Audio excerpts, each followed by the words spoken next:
Coming up today on Locked On Texas Tech, Central Florida comes to town packing speed. Will the Red Raiders have enough bullets in their gun to survive a shootout? We investigate next on Locked On Texas Tech. You are Locked On Texas Tech, your daily podcast on the Texas Tech Red Raiders. Part of the Locked On Podcast Network, your team every day. We're going to start this thing off right. Raider!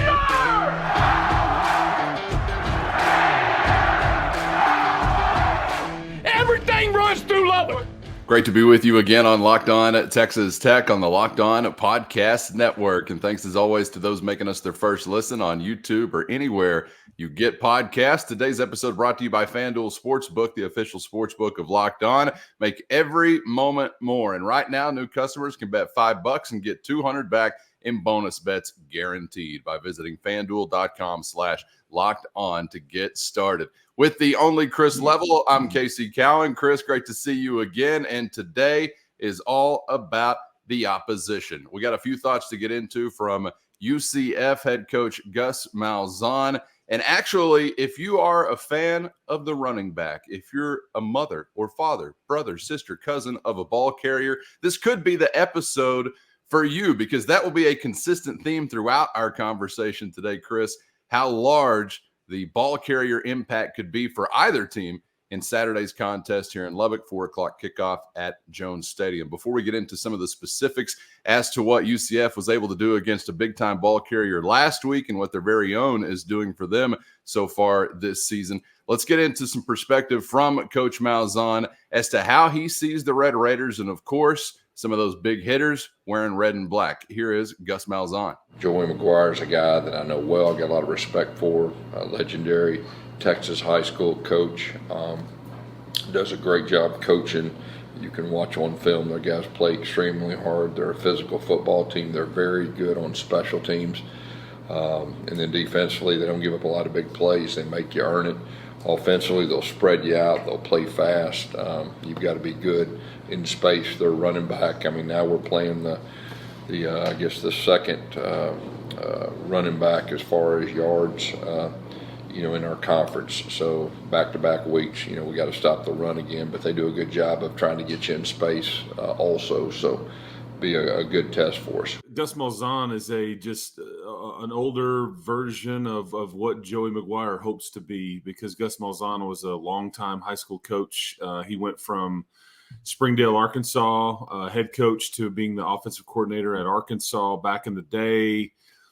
Coached at Arkansas State, coached at Tulsa, obviously got a big break being the head coach at Auburn for as long as he was. And up until here's a fancy little tidbit here.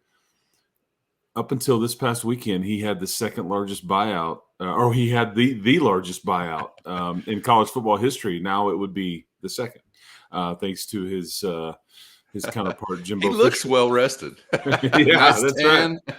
But I think Auburn paid him like $21 million. Jimbo got 76. Bit of a difference there, some gap. But yeah, this is so whenever things happen in Auburn, I think UCF kind of pounced on it, because what happened with UCF there for a little bit is they had Scott Frost, he jumped for Nebraska. They had Josh Heupel, he jumps for Tennessee. And so I think they wanted somebody that was, I don't want to say like on the down slide, but somebody that was a bit older, more established, and wasn't looking to UCF as a stepping stone. And so Gus Malzahn provides them some stability, and you look at their roster, a ton of SEC flavor on their roster. And so he knows what it looks like. Here's your statement that I'll make to you. This will be the second fastest team you play all season, and that includes Texas.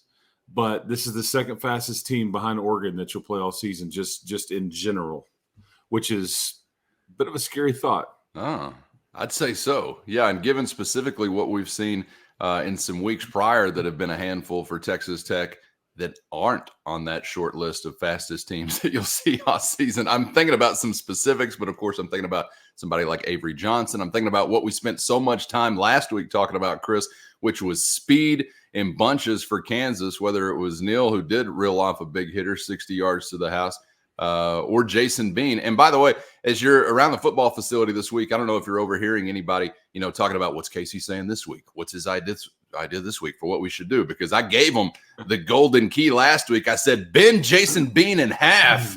He'll never get to that 10-3 or whatever. And I'll be damned if they just go right out and make him into a pretzel. Maybe not a bad idea again this week against UCF. But, yeah, you got to have some confidence if you are a Knights fan or a Citronauts fan because of how stingy they were last week, Chris. Let's take a look at really what was possibly the biggest factor in a huge win over Oklahoma State.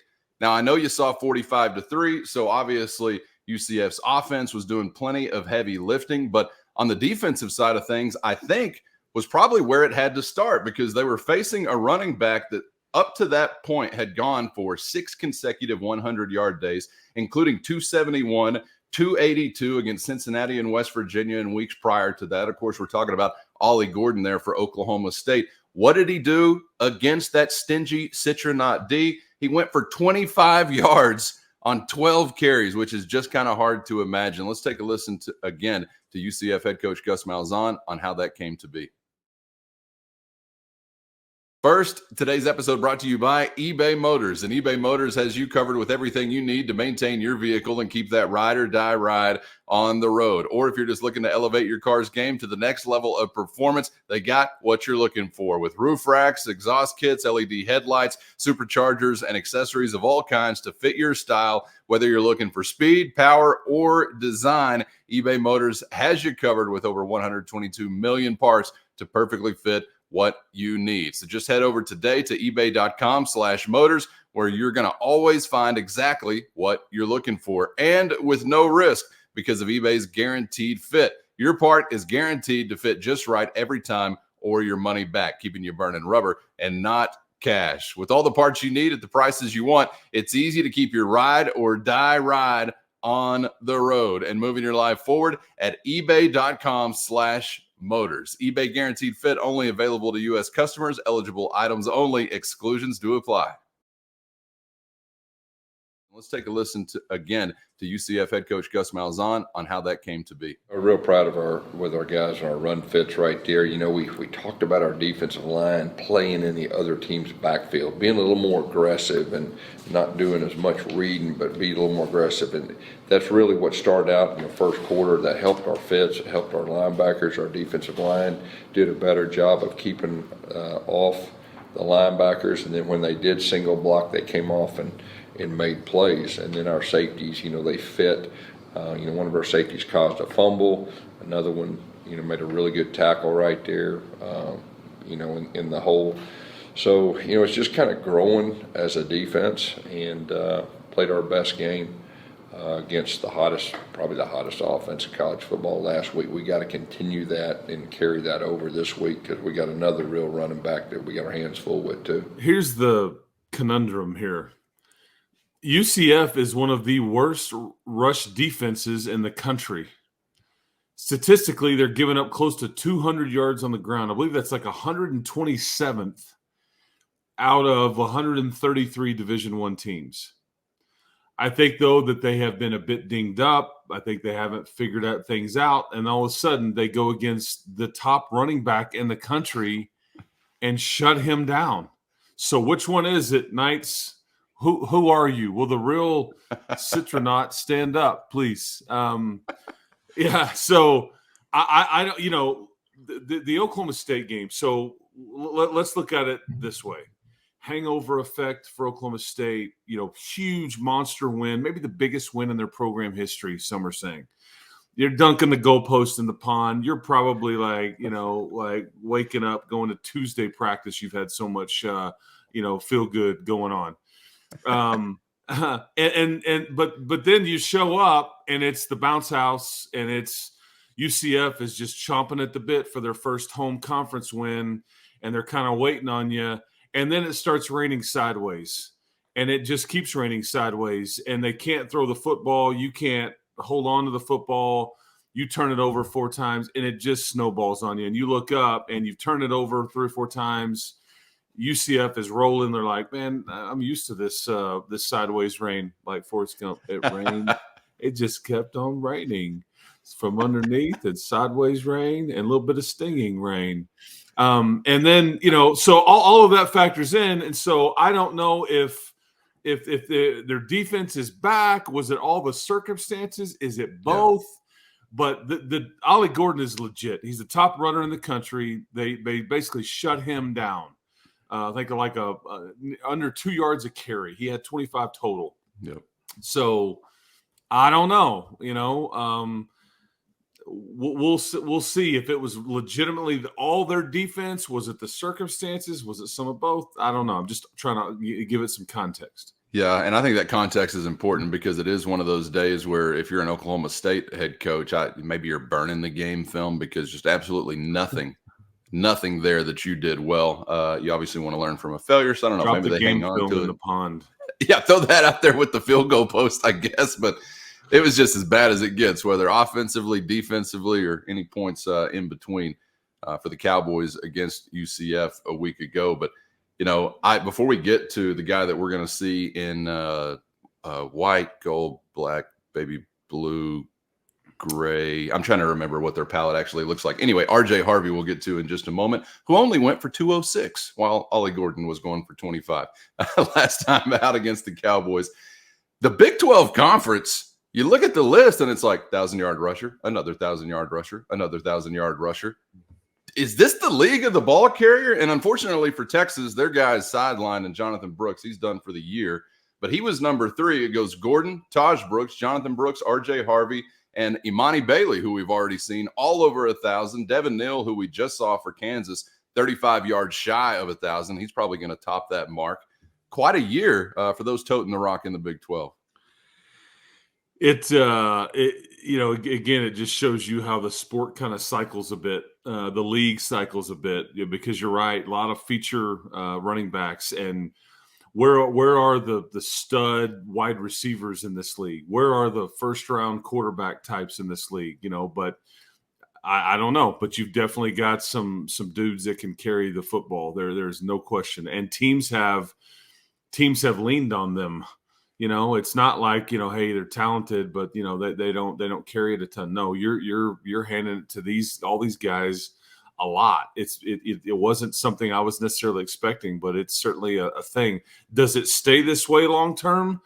Like I don't think it does for Texas Tech. I don't, because I don't know who that guy is next year for you. There's nobody on your team other than Taj Brooks that can, one, be that well-rounded with the position, be that durable with the position, and that can, be effective enough carrying the football 31 times, give or take, every single Saturday. It just doesn't. They're not there, and that may be the case with a lot of these situations. But anyway, it is worth mentioning though that the league has kind of changed a bit. You want to back up, keep everything in front of you. Okay, we're going to major in the run game. Now how are you going to adjust? Well, let's start running the option to the outside. Let's do. So there's all kinds of like subtle changes and scheme and all that stuff. It's been kind of fun to watch it, I don't know, come full circle in some ways. Yeah, man, it's been really interesting to see. And of course, if you are a fan of black and blue football, which I am, not the only way to skin a cat, but I do like to see it. It's been enjoyable to watch, particularly if your team that you root for is one of those that's doing it really well, which obviously Taj Brooks and Texas Tech is. And to your point about a receiver or a quarterback, where are they?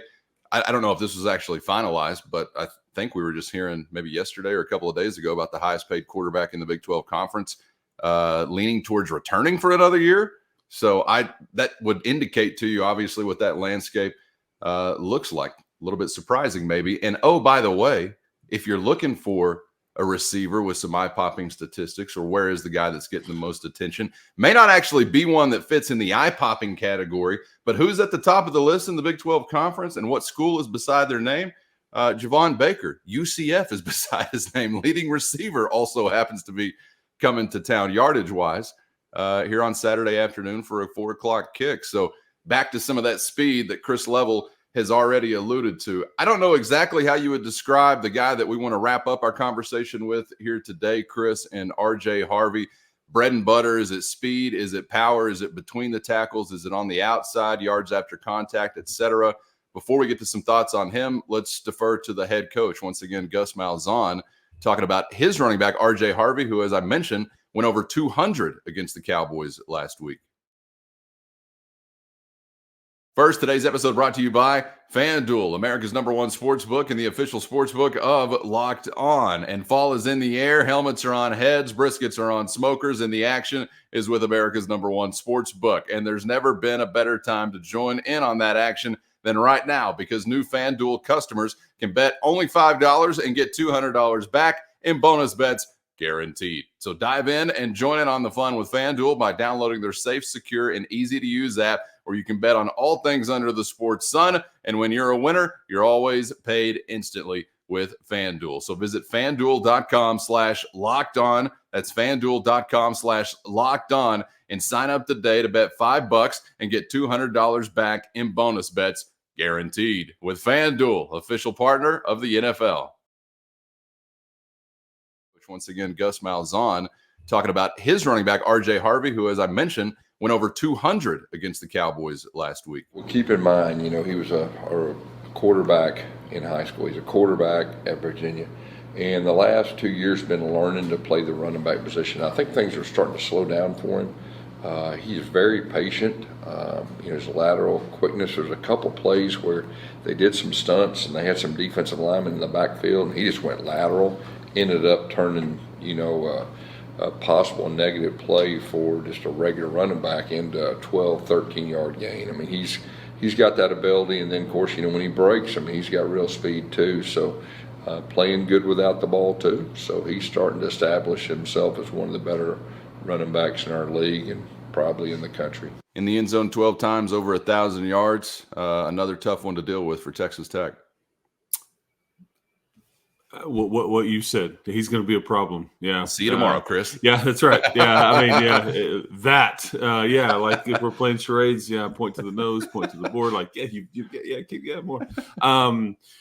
This dude is, so some background. If you hear Gus Malzahn telling the story there, he's a quarterback in high school. He's also a quarterback at Virginia. Does that sound familiar to you? Is he linebacker next year? Where's he going? Because you have a former quarterback at Virginia that you've converted to linebacker that will try to tackle R.J. Harvey all day on Saturday. So no wonder Virginia stinks. They keep what was Virginia doing? Yes. What are linebackers doing? At quarterback? Or maybe they're just trying to recruit really good football players and put them at quarterback. I don't know. Thanks anyway. But R.J. Harvey, he's 5'8", but he's about just under 200 pounds. But speed is his deal. And again, I think learning the position and all that, is he this is going to be a guy that just makes you miss. That's the scary thing about him. Like you can bottle him up and then he kind of pivots and he's gone. I think it because look at his touchdown numbers. You just kind of touched on it. What has Taj Brooks been in the end zone? 6 times? I think 8. 8? Yep. Okay. 8. And those are mostly like red zone or around the goal line. This dude's got some long ones like Devin Neal had against you last. So that's the scary thing about R.J. Harvey, is that you can kind of play it well and then look out. And then you've got John Rice Plumlee, his quarterback, who's also very athletic. And John Rice Plumlee rushed for over 200 yards several years ago against LSU, I want to say, when he was at Ole Miss. So now, is he completely 100% now? I don't know, but that's the dynamic that you've got. And then you've got the because I think I said this to you, Cowan, yesterday. With Kansas, it was the scheme that really concerned you. Yeah, they had some dudes in it, but it was the scheme. This is just like they've got dudes, and like you've got to be able to win one-on-ones. They're going to just shotgun it and throw it deep. And, they've got some size and speed on the outside. You mentioned Baker, who's the leading receiver in the Big 12. But then it's going to be kind of like that zone read stuff with Harvey and Plumlee. It's a bit dicey there because either one of them can hurt you big time. So, yeah, the speed component, that's why Joey McGuire was hoping for cold. Get these Florida boys in some cold weather, and we'll see how they react to it. But your crowd's going to have to help you here, because this is a team that is kind of, they dealt with a quarterback injury like you did. He missed 3 or 4 games. They got a devastating loss to Baylor and just got rattled and then didn't really recover. But the skill here, and again, I'm just going to tell you, I mean, it's, now you did a great job against Oregon, against Bo Nix, against Bucky Irving, against Troy Franklin, although Troy Franklin got that one shot down the field on you. But that's what you're dealing with here. This is big-time speed, and I think they've got a little confidence now because they were 0-5 in the league, but now they're 2-5. They've won 2 in a row. Again, sound familiar? Red Raiders are kind of been riding that trajectory too after winning a couple. So, yeah, this one, man, your crowd and you're just going to have to play well. And I also think what's fascinating is that you got these 2 running backs, but I really think it's the 2 quarterbacks that are gonna affect the game the most, because this is a game for Texas Tech anyways that you're going to have to throw it some. You're going to have to throw it because I will equate it to this. Last year, you went up to Ames, Iowa, and you won 14-10. Field position, cold weather, road wind, grind it out. It was ugly, but you don't care because you win it. Next week, you have to come back and you have to play Oklahoma in a shootout. Offense kind of had to bail out, the defense a bit. And I wonder if we have similar vibes going on this weekend. If you're going to be in a position to where you've got 16 points is not going to win the game Saturday. You'll need that in the first quarter or something like that. Well, yeah, this is a team. Yeah, this is a team that's going to score some, and you've got to be able to, But again, we'll see how Barron's feeling. We'll see kind of what the vibe is, what the weather is like. But I don't know. I just wonder if you're going to, if you're going to get into I don't want to say like shootout per se, but if it's close, if it tilts that way. I am very hesitant to want Texas Tech to attempt a shootout. I don't think we have the bullets. I really don't offensively. I think you better try your damn best to make it look like it did last week to have your best chance to win. You better pull the old opposite of Mike Leach deal, what they used to do to us. Try and keep his guys on the sideline. Try and keep the offense on the sideline. I want deliberate drives. I want methodical clock usage, and I want plenty of Taj Brooks because I just don't see the bullets if you do try to get into some type of shootout with these guys. It's just wild statistically, Chris, to take a look at some of what's going on in the Big 12 Conference. We mentioned Javon Baker there at the top of the receiving list. Well, you know who else is there for UCF at number 4? They got 2 of the top 5. Kobe Hudson is right there. Long plays for those 2 this year, 86 and 75. And I'm going back to the rushing statistics. You mentioned R.J. Harvey's big play capability. His long rush this year, 92. You look at the top 5 running backs in the league. Statistically, total yardage, Taj Brooks, number 2 on that list. At their biggest plays, Chris, they go 75, 38, 67, 92, 74. That 38 stand out to you? That's us. And back to the pass catchers, you can look top 25 in the Big 12 total yardage. You will not find a Red Raider. There is not one on the list. I think 425 is your top yardage man, and that's Jerron Bradley or something in that range. So I don't know where you get the bullets for a shootout. I got to be honest, and that's going to be something I'm most curious about is actually how you approach it. I know you're typically faster. You've scored more points, et cetera, on your home turf. So maybe we see some of that. But, I would be a little bearish if it was going to be a total all-out gunfight between these two. It'd have to be kind of out of character, I guess, or out of type for Texas Tech to win a game like that. Yeah, I don't want to say that this is what you intend to do. I just think you need to be prepared for it because of what you just read off of. Yeah. UCF is they're gonna get some stuff, and I just think you've got to be able to respond. And I think you touch on it there. I think you do play much better at home. I think that there's certain guys at home that just like Xavier White, for example. There's times where you don't aren't aware of him in some games, and then these home games for whatever reason, it's like screen passes 60 yards later. It's just one of those kinds of deals. It needs to be a moment on Saturday for some of these guys, though. You just need to play well, and it's kind of I don't want to phrase it like this, although I don't really know any other way to say it, but it needs to be kind of a push your chips to the middle of the table type scenario. As far as bowl eligibility, as far as home game, using that atmosphere in your favor.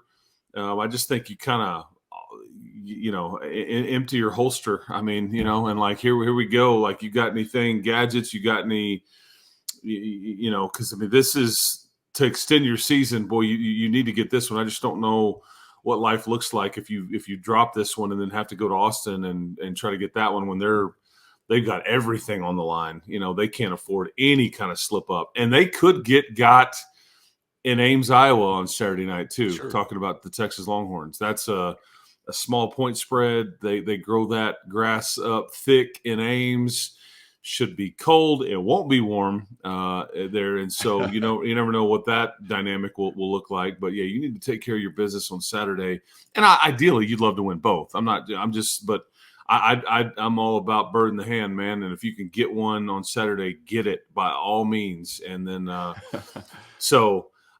you make a valid point on the, the bullets. But I do think Taj will have some success here.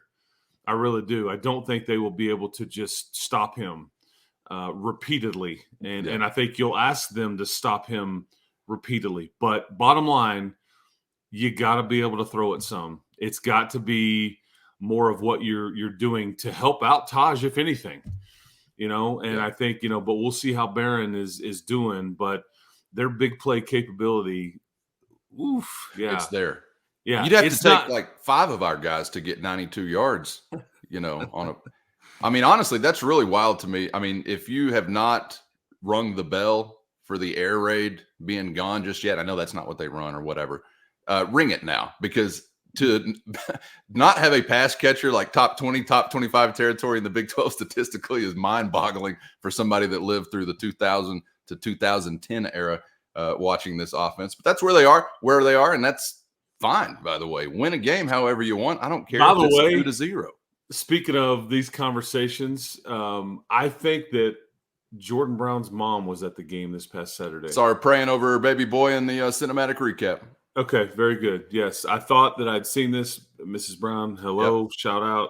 Love to see a Locked On Texas Tech viewer highlighted in the team highlight film. Absolutely. And I think I bet that game on Saturday was especially fun for Jordan because he had transferred from Kansas. There you go. To Texas Tech. So, yeah. That's right. Hey, and he's a guy that can get into a shootout.